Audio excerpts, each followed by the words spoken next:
बिस्मिल्लाहिर्रहमानिर्रहीम। अस्सलाम वालेकुम। आप देख रहे हैं चैनल 95 न्यूज़ और दुनिया भर की ताज़ा तरीन खबरों के साथ मैं हूं आपकी होस्ट महरोज खान। आज की अहम खबर से आपको आगाह करते हैं। मुल्क में कोरोना वायरस की तीसरी लहर तेज़ी के साथ शहरियों को अपनी लपेट में ले रही है, जिसके पेश नज़र NCOC की जानिब से पाबंदियां भी सख्त कर दी गई हैं। ताहम अब KPK हुकूमत ने एक और बड़ा फैसला करते हुए हफ्ते में 2 रोज़ पब्लिक ट्रांसपोर्ट बंद रखने का ऐलान कर दिया है। Parliament secretary health Nausheen Hamid का कहना है कि भारत अपनी 80% वैक्सीन खुद बनाता है। हमारे मुल्क में कभी वैक्सीन बनाने की तरफ फोकस नहीं किया गया था। NIH इस्लामाबाद में 30 लाख वैक्सीन खुद बनाएंगे।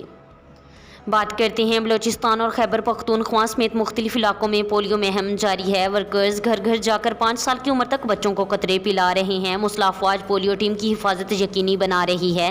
मुहिम की सिक्योरिटी की जिम्मेदारी पाक अफवाज अहसन तरीके से निभा रही है। इंसदाद पोलियो मुहिम के दौरान SOPs का मुकम्मल ख्याल रखा जा रहा है।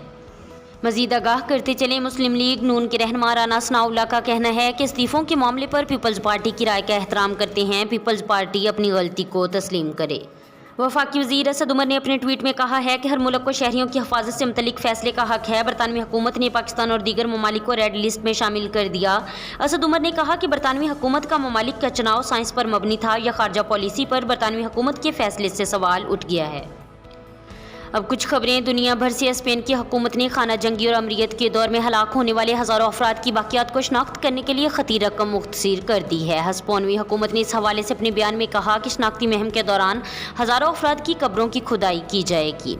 33,000 अफराद की बाकियात तलाश करने के लिए हुकूमत ने $7,75,000 अमरीकी डॉलर की रकम का ऐलान किया है। याद रहे कि स्पेन में 1936 से 1939 के दरमियान होने वाले खाना जंगी के दौरान हज़ारों अफराद हलाक हुए थे।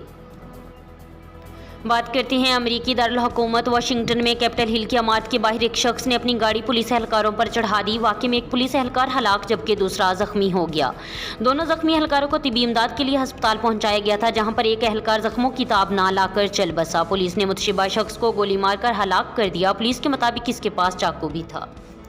अमेरिका अगले हफ्ते वियना में ईरान एटमी मुज़ाकरात में शिरकत करेगा। वाशिंगटन से खबर एजेंसी के मुताबिक अमेरिका ने वियना में ईरान के साथ बराह रास्त बातचीत की पेशकश की है।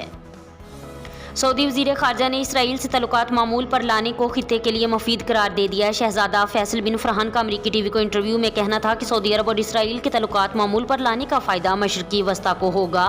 सऊदी वज़ीर ख़ारजा ने कहा कि तल्लुकात में बेहतरी का इन्हिसार फ़लस्तीन और इसराइल के दरमियान अमन मुआहदे में पेशरफ्त पर है।